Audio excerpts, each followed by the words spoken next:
అధికారంలోకి వచ్చిన తర్వాత ఉచిత ఇసుక హామీ అమలు చేశారు కదా, ఎలా ఉందంటారు సామాన్యుడికి? గతం మీద ఇప్పుడు పర్వాలేదు. గతంలో 4,000 ఉంటే ట్రక్ వచ్చి ఇప్పుడు 2,000 రూపాయలతోటే ఇంటికి చేరుతుంది.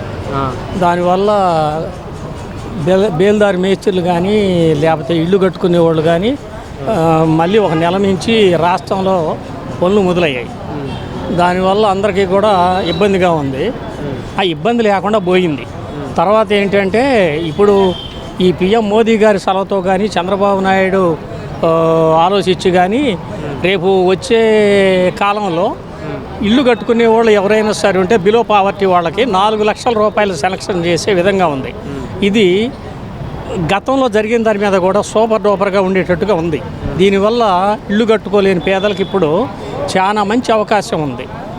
చాలా ఈ చంద్రబాబు నాయుడు వచ్చిన తర్వాత గతంలో 14 ఏళ్లలో చూసిన అనుభవం, ఈ జగన్ పరిపాలనలో చూసిన అనుభవాన్ని చూసి కొత్తగా రేపు పరిపాలన జరగవచ్చుననేది జనంలో కానీ అలాంటి వాళ్ళు తెలిసిన వాళ్ళల్లో కానీ బాగుంది.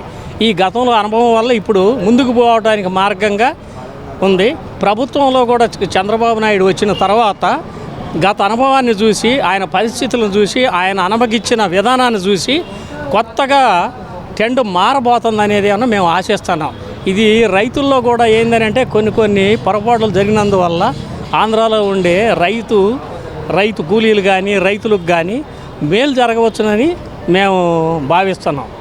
చంద్రబాబు నాయుడు గారు పట్టణాల్లోనేమో 2.5 సెంటు, గ్రామాల్లోనే 3 సెంటు ఇస్తా అని చెప్పేసి అన్నారు. ఎలా ఉండదు ఇప్పుడు సెంటు?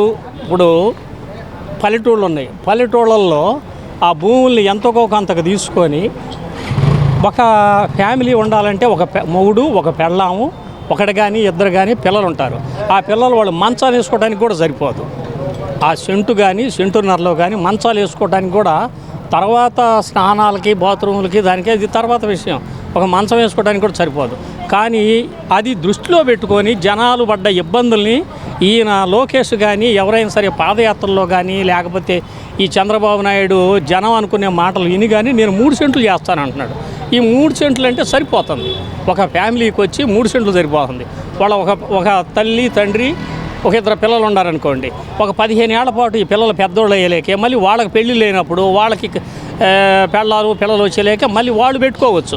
అందువల్ల ప్రతి ఫ్యామిలీకి 3 సెంట్లు అనేది మాత్రం కరెక్టే, చేయాల్సిందే. దానికి తోడు ఈ 4 లక్షలు ఇల్లు కట్టుకుంటే ఇస్తామన్న దానికి ఇంకొంచెం కానీ వాళ్ళు ఏదో వాళ్ళ సొంత చాకరీ చేసుకొని లేకపోతే కూలీనాలు చేసుకొని కొంచెం డబ్బులు సేకరించుకొని ఇంకొక పెంచుకొని దాన్ని కట్టుకోవచ్చు. ఇది మంచి పద్ధతే. ఇది